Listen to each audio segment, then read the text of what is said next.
অক্ষরে অক্ষরে দায়িত্ব কর্তব্য পালন করা মানুষগুলোর জীবনে কোনো অবসর থাকে না।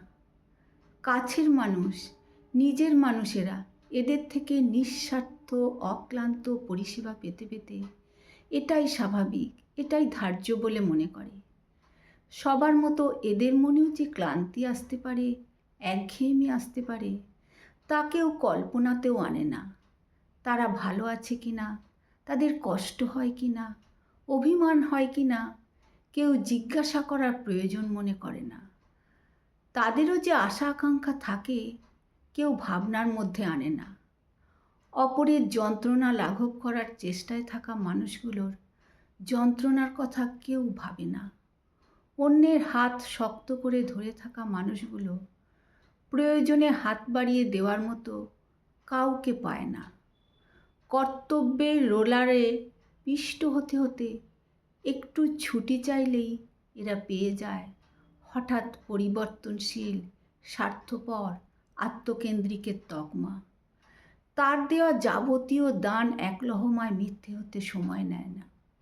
নিজের কথা ভাবতে বসা এদের জন্য বড় দোষী। শত কষ্টে, শত প্রয়োজনে, শত শূন্যতায় দাঁতে দাঁত চেপে সহ্য করা মানুষগুলোকে সবাই মানসিকভাবে খুব শক্ত মনে করে।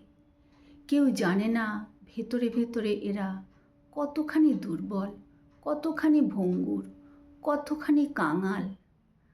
হাসি মুখে দায়িত্ব কর্তব্য পালন করা মানুষগুলো খুব করে চায় তার জন্য, তার হয়ে, তার মতো করে কেউ একটু কিছু করুক, সামান্য হলেও করুক। অন্যের চিন্তায় দিনরাত মাথা ব্যথা করা মানুষগুলো চায় তার ভালো মন্দের চিন্তা একজন কারোর মাথায় থাকুক। অবিরাম স্যাক্রিফাইস, কম্প্রোমাইজ করা মানুষগুলো দায়িত্ব নিয়ে অন্যের ভরসার কারণ হয়ে ওঠে ঠিকই, সুনাম তবু অধরায় থেকে যায়। কলমে পার্বতী মোদক, কণ্ঠে শম্পা কোনার। নমস্কার।